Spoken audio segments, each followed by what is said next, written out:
Bienvenue sur l'échiquier global, où nous plongeons au cœur des opérations secrètes qui façonnent la géopolitique et la sécurité mondiale.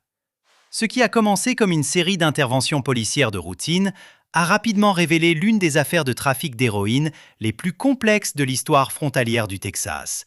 Une enquête qui a mis à nu une corruption d'une ampleur terrifiante.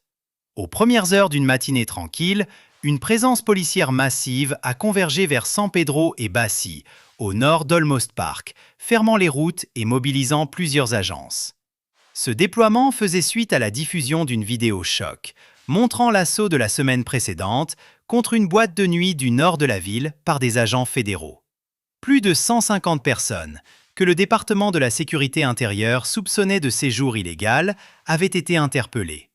Mais ce n'était que la partie émergée de l'iceberg.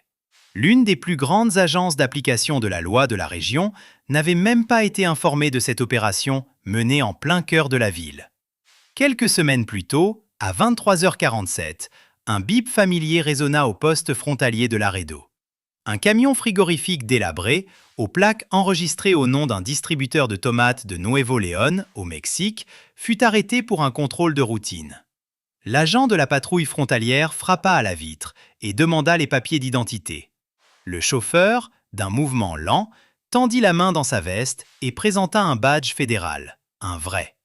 Le faisceau de la lampe de poche de l'agent se posa sur le nom et sa mâchoire se serra. Ce badge appartenait à l'agent spécial de la DEA, Troy Callahan, un homme officiellement déclaré mort il y a 3 ans. Ce moment unique allait ouvrir la plus vaste enquête sur le trafic d'héroïne de l'histoire frontalière du Texas. Mais pour comprendre comment nous en sommes arrivés là, il faut remonter 6 semaines en arrière. Des zones les plus violentes de Dallas et des communautés environnantes, une équipe conjointe du FBI, de la DEA et de l'ICE traquait depuis 14 mois le réseau logistique texan du cartel de Sinaloa.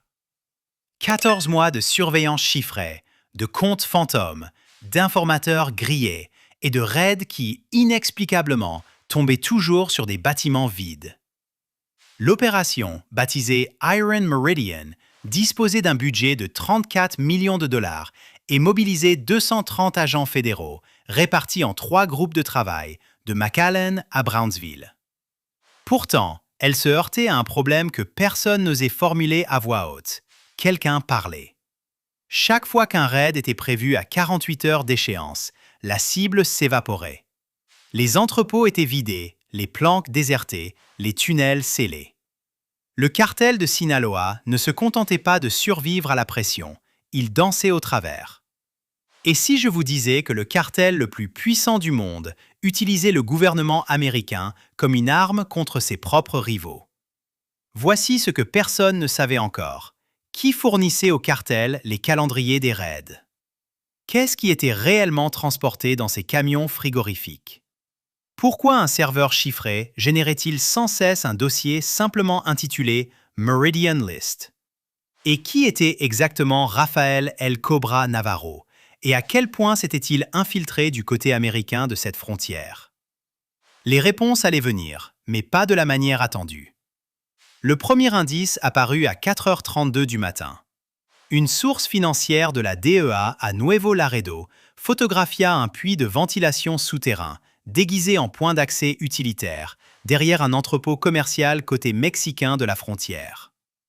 Les analystes du FBI recoupèrent les coordonnées GPS avec des échantillons de carottage d'une étude d'utilité publique de 2019. Ce qu'ils découvrirent sous terre a complètement réécrit l'enquête. Non pas un tunnel, mais une ville-tunnel. Elle s'étendait sous le Rio Grande en 3 branches distinctes, chacune suffisamment large pour un chariot ferroviaire motorisé. Des lignes électriques étaient suspendues au-dessus et des unités de stockage frigorifique étaient boulonnées à des murs en béton armé tous les 40 mètres, avec une température contrôlée à environ 13 degrés Celsius. Le cartel de Sinaloa ne transportait pas d'héroïne par les points de contrôle. Il la déplaçait 3 étages sous terre, à une échelle industrielle. Les camions frigorifiques n'étaient que les 90 derniers mètres, et ce qu'ils stockaient dans ces unités réfrigérées. Les analystes estimaient à 400 kg d'héroïne pure, black tar, y transitant chaque semaine, pour une valeur marchande de 2,3 millions de dollars, et ce, depuis au moins 18 mois. Mais ce qu'ils ont trouvé derrière la première porte scellée à l'intérieur de ce tunnel est bien pire que la drogue. 6 heures plus tard, au Cyber Command du FBI à Quantico, en Virginie, 2 analystes fixaient une image de serveur extraite d'une planque perquisitionnée à Laredo. Ce serveur était dissimulé derrière un faux mur à l'intérieur d'un congélateur à viande.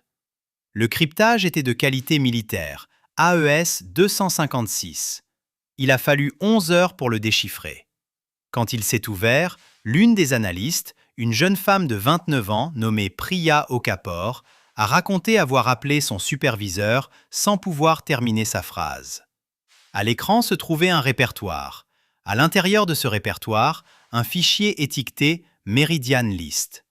Elle traquait ce nom de fichier depuis 8 mois à travers des comptes fantômes et des échanges sur le Darknet. Elle avait supposé qu'il s'agissait d'un manifeste d'expédition de drogue. Ce n'était pas le cas.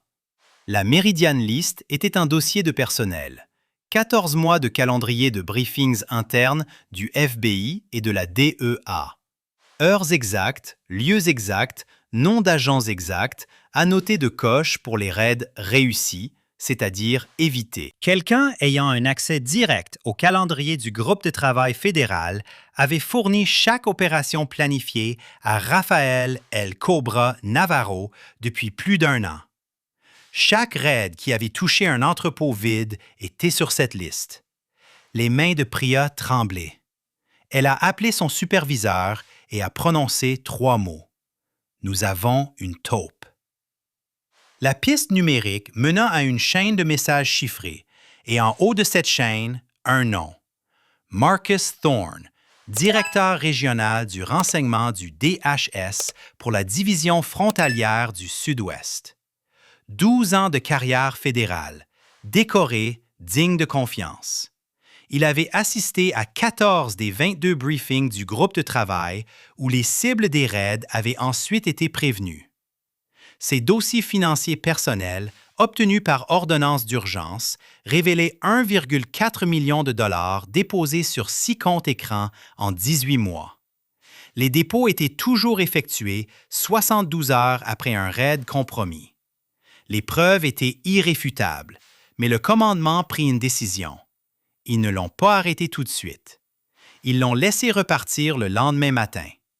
Ils l'ont laissé assister au briefing pour la phase finale de l'opération Iron Meridian et ils lui ont fourni de fausses coordonnées. Cette fois, le piège était inversé. Arrêtez-vous là un instant. Pensez à ce qui vient de se passer. Le FBI a utilisé sa propre taupe pour tromper un cartel. Devinez ce qu'El Cobra a fait de ces fausses coordonnées. La réponse arrive dans un instant. À 5h23 du matin, au centre de commandement du groupe de travail conjoint à San Antonio, le tableau numérique affichait 43 marqueurs rouges, pulsant le long du corridor frontalier texan. 1200 agents fédéraux, 60 équipes du SWAT, 18 hélicoptères Black Hawk, des unités tactiques de la DEA et des équipes d'intervention de l'ICE se déplaçaient simultanément. Les vraies coordonnées de la cible, pas celles fournies à Thorne, s'activèrent tout en même temps. Les équipes d'assaut du FBI ont frappé l'entrée du tunnel. À 4h17 du matin, des grenades assourdissantes résonnèrent sous terre, comme des tirs de canon dans un canyon.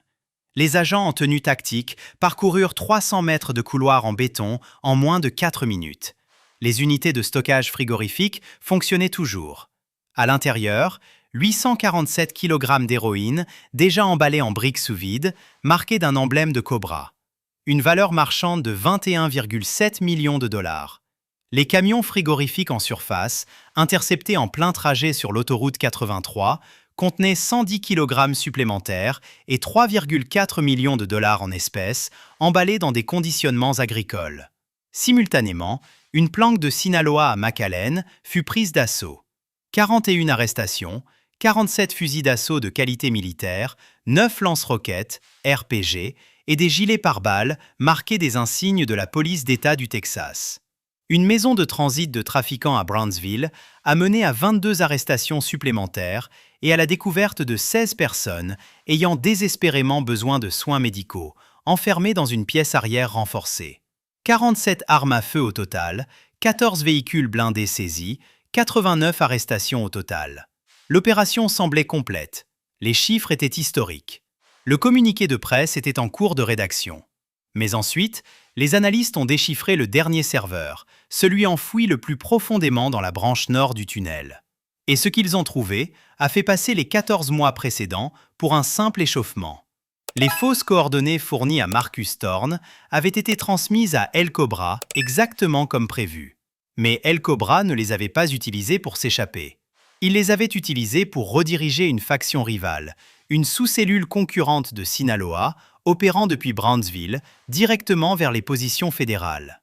Les agents fédéraux n'avaient pas seulement perquisitionné le cartel. Le cartel avait délibérément orchestré le raid pour éliminer sa propre concurrence interne, utilisant le gouvernement des États-Unis comme arme. 17 des 89 personnes arrêtées étaient membres d'une cellule rivale avec laquelle El Cobra était en guerre depuis 6 mois. Les drogues saisies dans la maison de Brownsville leur appartenaient. El Cobra avait sacrifié une partie de son propre réseau, la partie sacrifiable, pour laisser les agents fédéraux faire son sale boulot.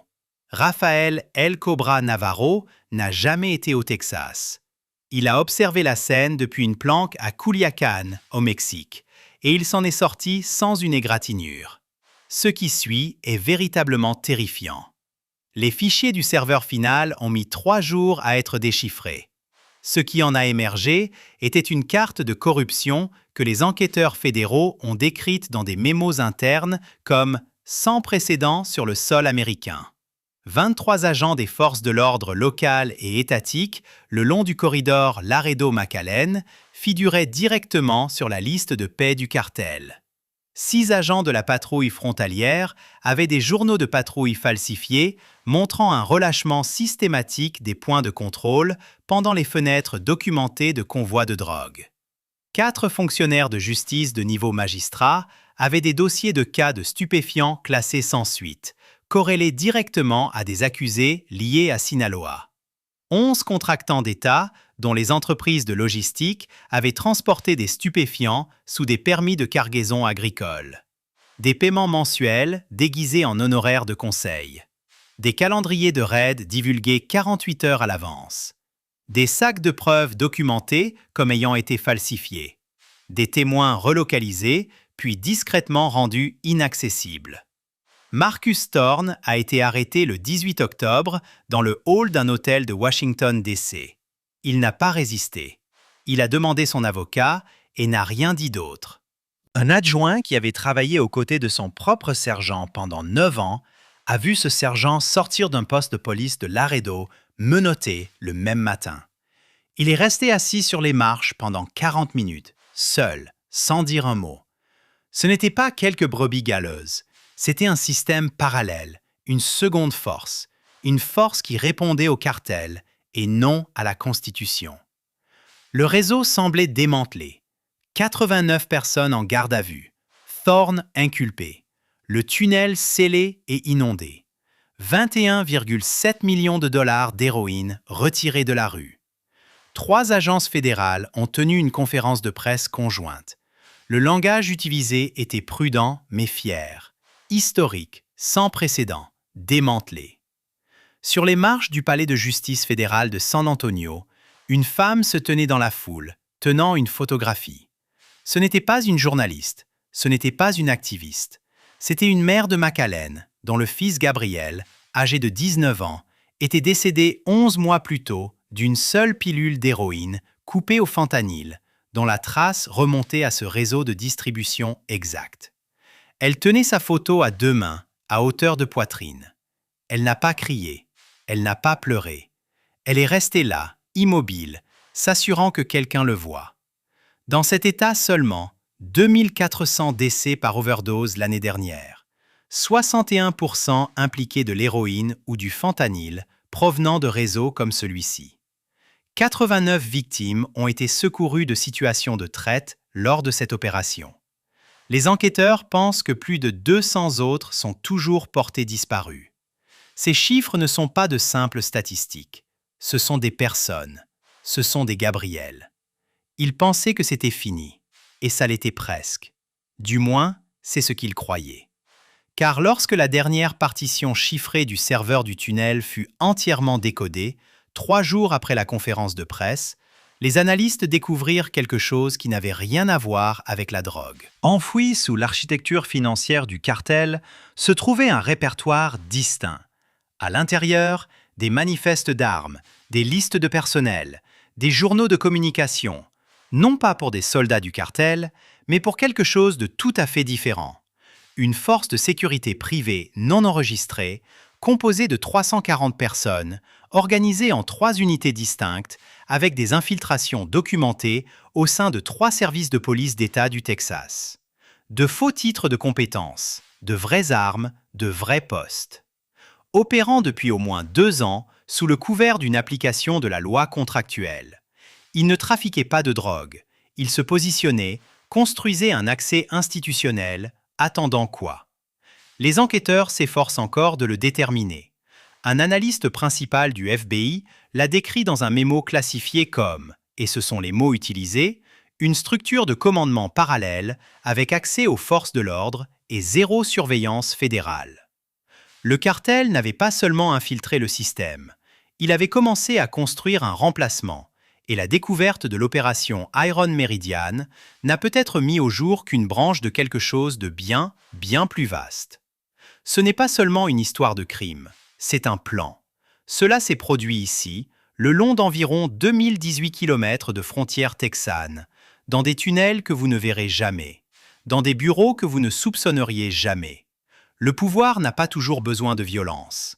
Parfois, il a juste besoin de patience, de silence et du bon badge. Mais voici ce que nous ne vous avons pas encore dit. Les armes trouvées dans l'inventaire de cette milice privée, leurs numéros de série ont été retracés. Elles ne provenaient pas des États-Unis. Elles ne venaient pas du Mexique. La chaîne d'approvisionnement passe par 3 sociétés écrans et se termine en Europe de l'Est. Cette piste, cette histoire, la deuxième partie, sera diffusée vendredi et changera votre perception de toute cette opération.